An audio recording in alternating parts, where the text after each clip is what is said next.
do y'all know what the tolerance paradox is? I'm sure everybody in my chat does, but like maybe there's somebody who doesn't actually know what the paradox is over in YouTube whenever this goes up on there. So I'm going to show you exactly why we have to talk about that specifically, and then we'll go ahead and explain what it is. But first, I want to show you guys fan art. This is fan art from Chaotic Entity Comics. They said, Necosaurus from my OC Paul's outfit. It is an outfit that was submitted for the design contest. The winner of the design contest will have their artwork used as the basis for a VTuber model of mine. So, thank you very much for your submission, and we have so many fucking submissions there, I'm not even sure how I'm going to actually grade these at this point. I'm just going to put my head in a thing of apples and just start putting your artworks on the apples and Bob for one at this point. There's so many of them.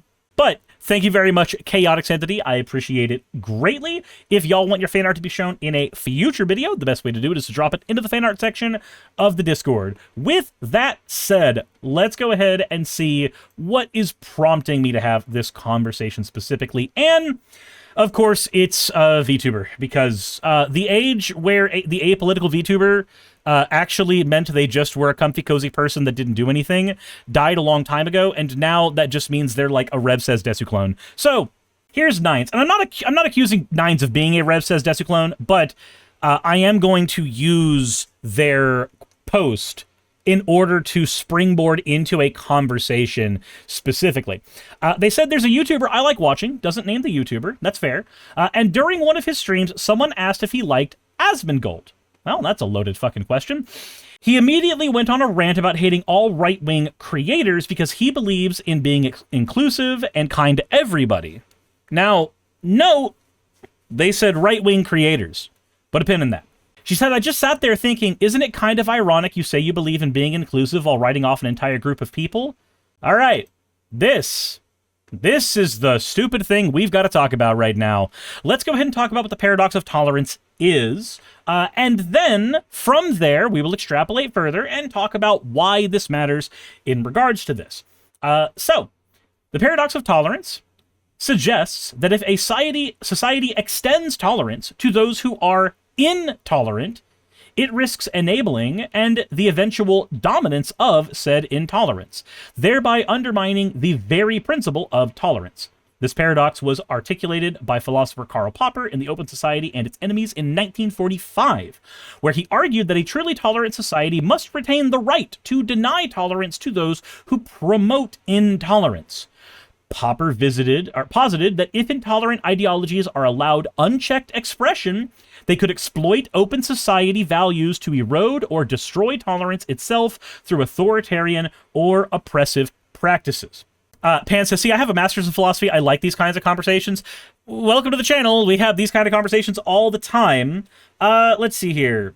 So, let me go ahead and show you a clip from Richard Spencer. And I'm fairly certain this is a guy who's actually, like, started a right-wing philosophy channel now, and is just tries to pretend he's not openly bigoted and shitty, and then just actually is. I don't remember anymore. But here's Richard Spencer. If you don't know who Richard Spencer is, he's the guy who actually coined the term alt-right. He's the guy who made it the fuck up. And he coined the term alt-right specifically because he wanted to make it seem like they were part of the coalition of Republicans to gain power, but he wanted to identify that they were different. Now, in what ways were they different? Well, in that they are Nazis.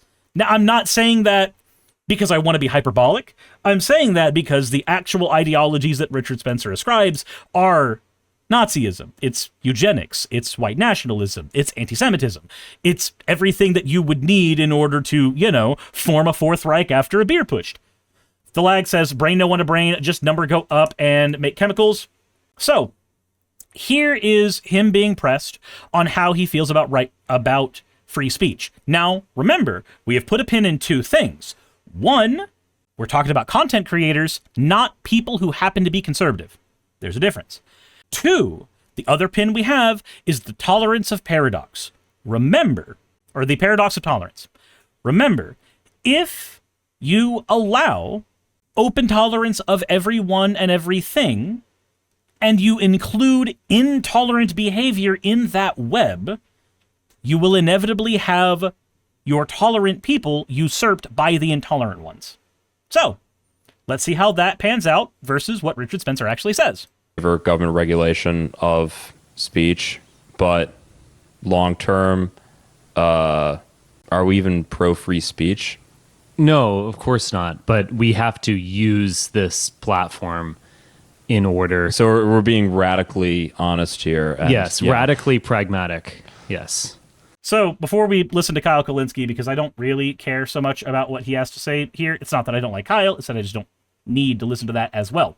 So why does that matter? Well, Richard Spencer points out that he is not for free speech, but he has to pretend that he is because it is useful. Because how many times do you point out intolerant behavior and somebody mentions freedom of speech? He knows that game. He's played that game for years. He's become less relevant over time, but he knows how the cards should be dealt in order to have his ideology succeed. And maximal free speech with no regulations whatsoever is actually the thing that enables him. Pandaneko says, the issue with regulation of speech is the idea of who regulates it and what they allow. Right. Understandable. But also understand that that is a thought termination. So, every time I have had this conversation, that is the argument that is brought in. And when you point out that, well, this is a thing we can put to a vote democratically, this is a thing that we can handle with the courts, this is a thing that we actually have legal apparatuses in order to handle, when any of that is brought up, it's just, okay, well, why do you trust those? It's a kicking the can down the road thing. If you look at a place like Germany, when they started to denazify, they specifically banned Nazi iconography and shit like that. And it worked. Now, they have a problem with the AFD right now, but largely, they do not have the same problem of people masquerading as Nazis as we do here in the United States. A lot of those movements are here. I'm not saying they don't exist there. Again, the ADF, Pan says, yeah, I know, I mean, there needs to be a balance. Right, and I'm not denying that. I'm not denying that there needs to be a balance between what we allow and what we don't. But again, the point of the paradox of tolerance is that if we allow everything, if we try to go with this unregulated miasma, then we just end up in a situation where intolerant behavior is always accepted. And for anybody who wants to pull an issue with that with me, I am going to point out that we actually, in the United States, supposedly the maximally free speech country, we actually have lines in the sand over what you can and can't say. You can't say something that directly incites violence, though that is a vague statement to begin with. You cannot say things that you probably are all thinking that you would like to do to the United States president. You can't say those things. Those are actually illegal to say. Now, you cannot use the fire in a theater example, because the fire in a theater example is more of a social faux pas than it is actually a legal thing. But here in the States, we have lines in the sand where free speech is. If you accept that we have lines in the sand where free speech is, then you accept that we can draw the line in the sand anywhere, so long as where we choose to draw it has maximum utility and allows the maximum amount of freedom for people with the maximum amount of allowances that will not enable shitty behavior. There is an amount of allowance you have to give so that people are free, and there is an amount you have to not tolerate so that people are safe. Jessica Davis says, that's a lie. MAGA bullshit be inciting violence every damn day. Right, that's why I said legally, that is our standard. But I also followed it up with what we consider incitement of violence is murky. Because if I say, won't somebody rid me of this meddlesome priest, I am in fact inciting violence. It is called stochastic terrorism. However, it is largely a defensible statement in a court of law. Pan says there needs to be a level of respect that I feel a lot of people lack when it comes to what people talk about others. Yeah, you get somebody who's largely anti-trans and they'll go on a giant rant about it, and then you just kind of sit there and go, my guy, it's a Tuesday, this is a Wendy's, and I am halfway through my fries. What the fuck is wrong with you? But anyway, so the reason that I wanted to point this out, remember, our two pins are the paradox of tolerance, and this is about right-wing content creators. So I would like to bring another conversation into play here. Do you know what a pundit is? Because the definition of a pundit is somebody who talks about the goings-on to an audience. Most newscasters are pundits. They are talking heads. They talk about the goings-on to an audience.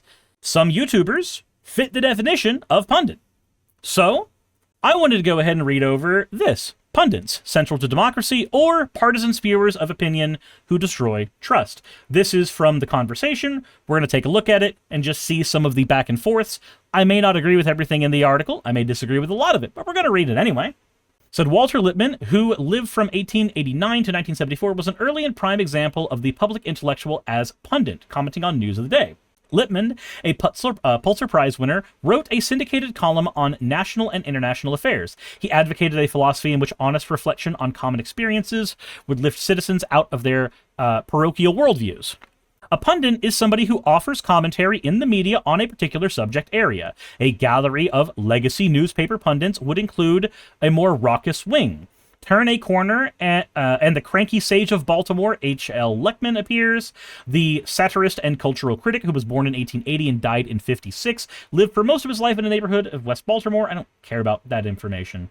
It's just naming some pundits.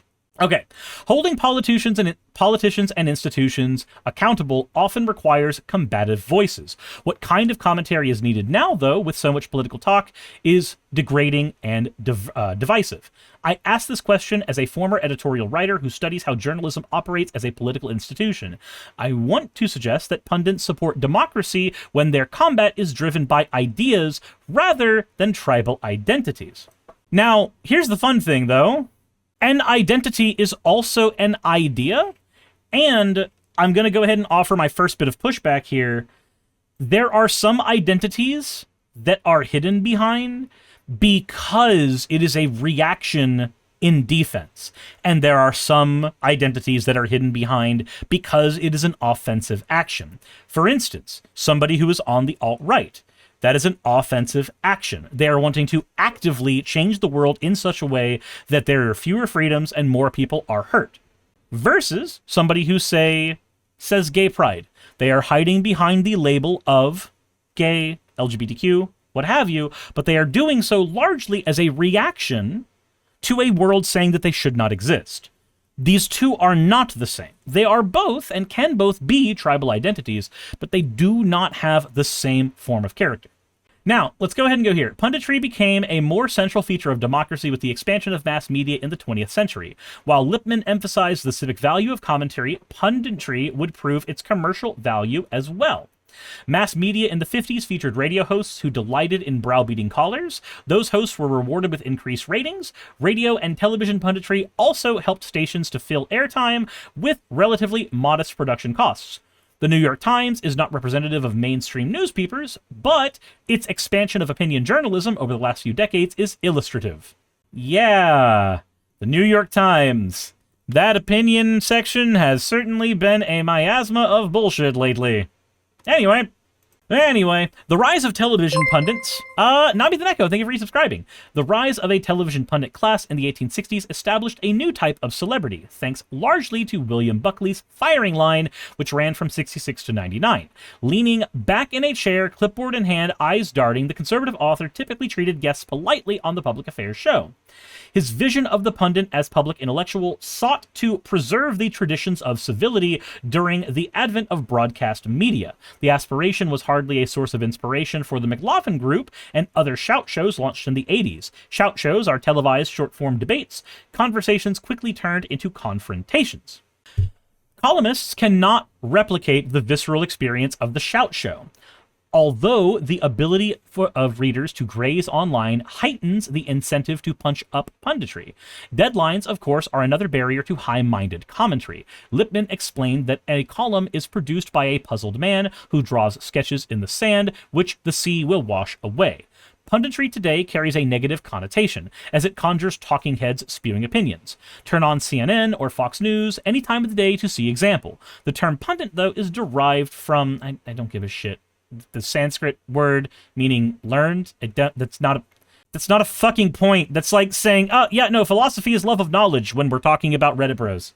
Many pundits are not trained in journalism. Instead, they bring expertise from many other realms. However, when they appear in a journalistic setting, they can be evaluated based on the principles that responsible journalists adhere to: verification, independence, and accountability. The same historical force that adds the diversity of candidates during the election cycles have put pressure on cable channels to diversify the pundits they feature. Punditry has become democratized but also institutionalized. University communications staff offers experts on just about any topic. Think tanks with ideological agendas make their own experts available to provide analyses that appear considered and neutral. Cable news, online news, and the legacy press offers punditry to distracted and increasingly fragmented audiences. As a scholar of public communication, I believe punditry is likely to become more specialized in catering to particular interests. This trend works against Lippmann's principle of commentary that offers reflection on common experiences. So, based on what's been said before, how do you feel any of this relates to Asmongold, Ben Shapiro, Nick Fuentes? Because they are all pundits. Definitionally, they are all pundits. But each of them has a different ideological bent. Nick Fuentes is the modern-day Richard Spencer. He is taking the alt-right and morphing it into the Groypers, and ultimately succeeding to a degree in that way, trying to have a group of people that can be considered right-wing so that they have voting power, but consider themselves disenfranchised enough where they are able to always punch up, even when they're not. When their argument is, we are white and that's our identity, they're not really fucking punching up at that point.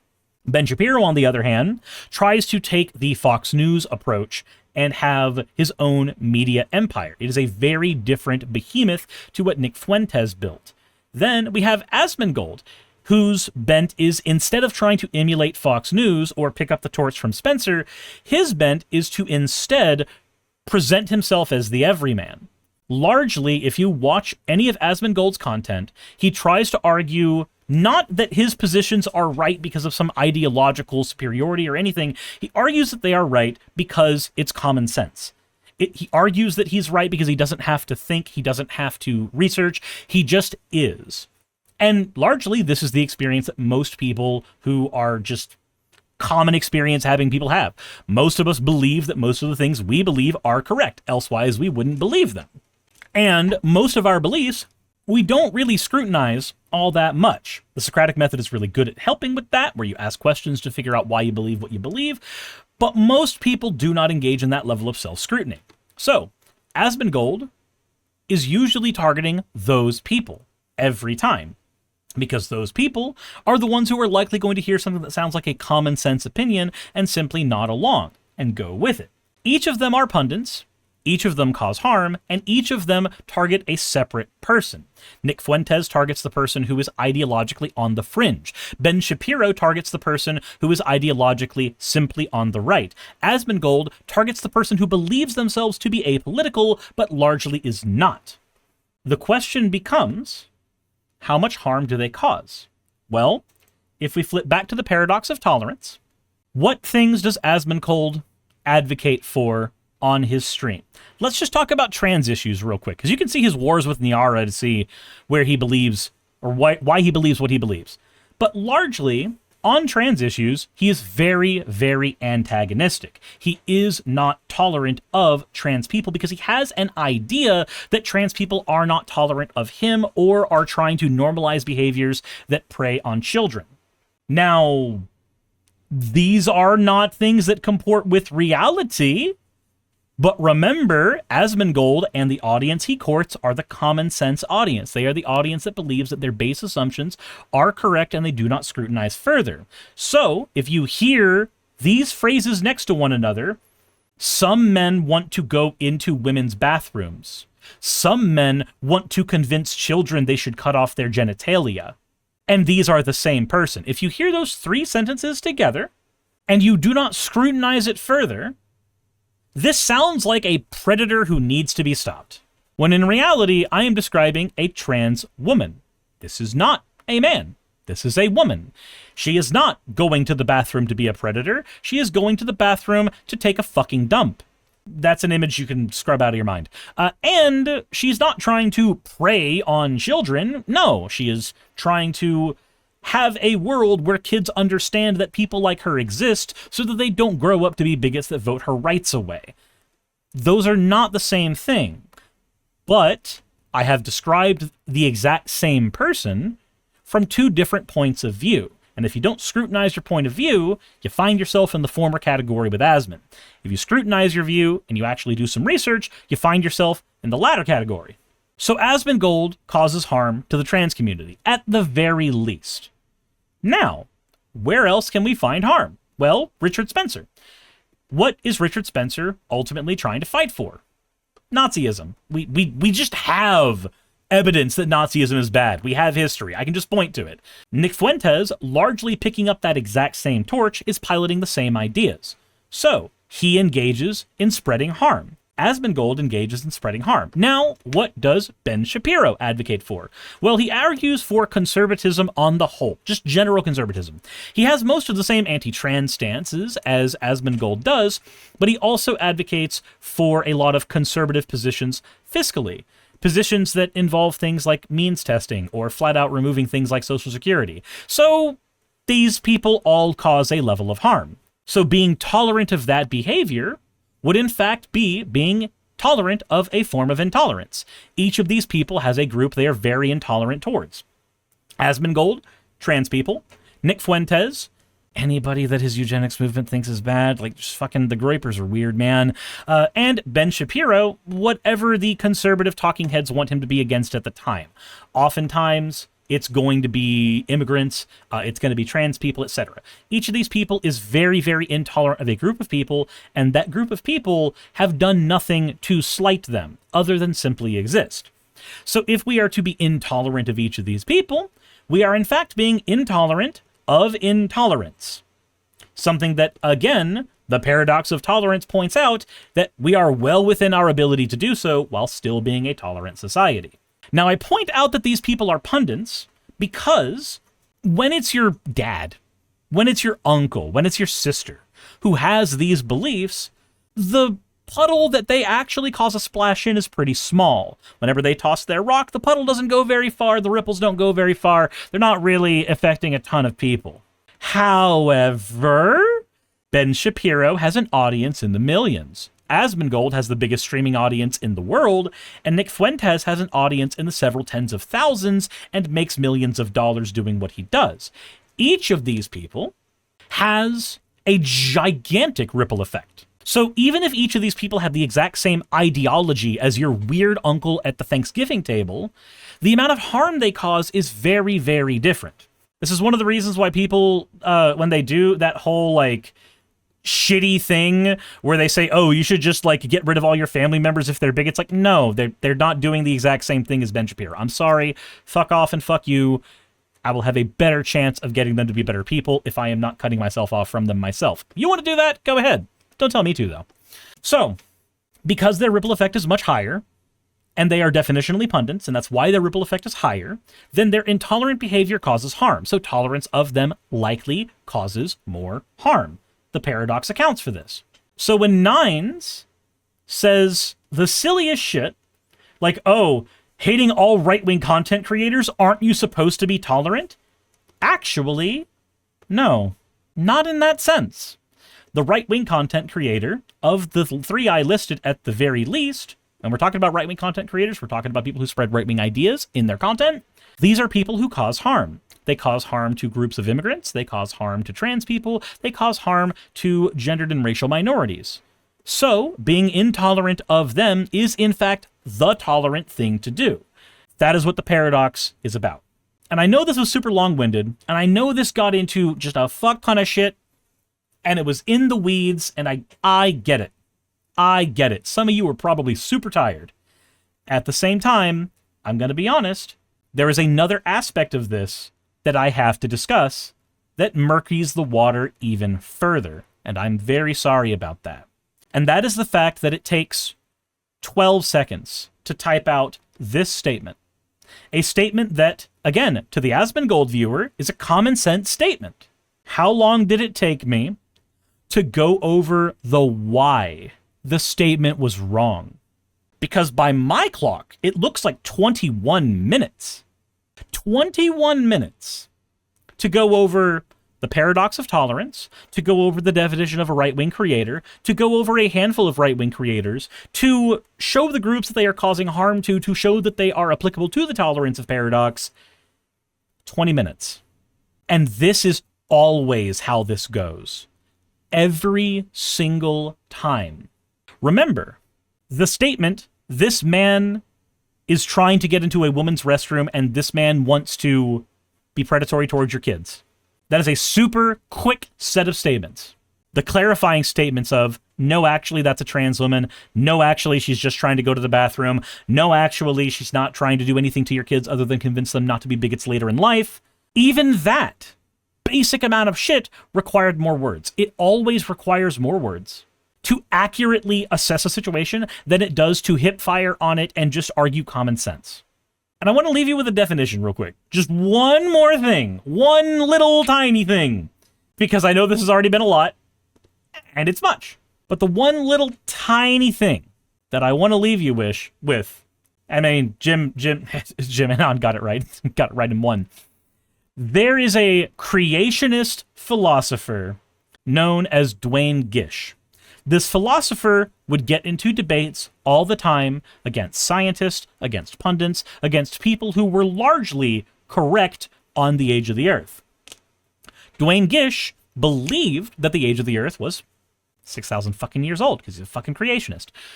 Dwayne Gish never once proved it in any debate he was in, but Christians celebrated him in his debates. Why did they celebrate him in his debates? Well, it's very simple. It looked like he was clowning on people. He wasn't, though. Because what Dwayne Gish would do in a debate is he would pack 5 minutes with a lie every other sentence. And if it takes me longer to deconstruct a lie than it takes you to tell a lie, well, we can say that Gish was galloping from lie to lie to lie to lie to lie. It's why we call it the Gish gallop.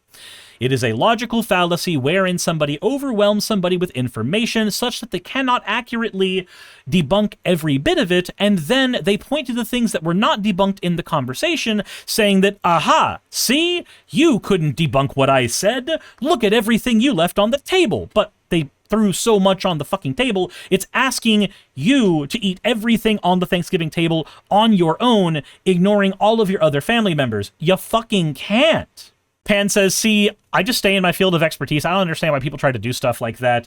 So for Dwayne Gish, it was because it made him money and it made him win. You got to think, in Christian circles, if you want to make money, then you either have a megachurch, you become an author, or you become a paid speaker.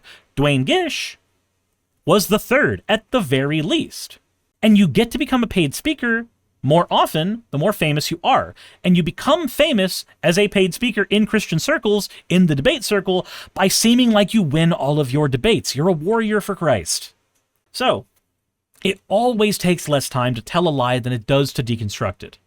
It takes less time to say aliens built the pyramids than for me to explain in great detail why that is not the case. It takes less time for me to say that man in the bathroom's a predator than it does for me to say, that is a trans woman. No, she is not. She is trying to take a shit. It always takes longer to debunk something than it does to say it. But to the Asmongold audience, if you're just relying on your, quote, common sense, you can hip fire a billion things because you already believe them. And if your opponent can't handle all of them, then fuck it, why not? Or, more likely what happens on the internet, you hip fire it out, an echo chamber regurgitates it to you, and then the few times somebody debunks it, you just ignore because you got everything else you needed.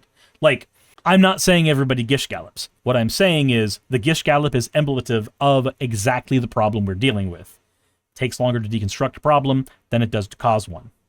Pan says, I use the women's bathroom when the store is closed because no one is there to yell at me and my boss knows I'm trans and doesn't care. Fair enough. Fair enough.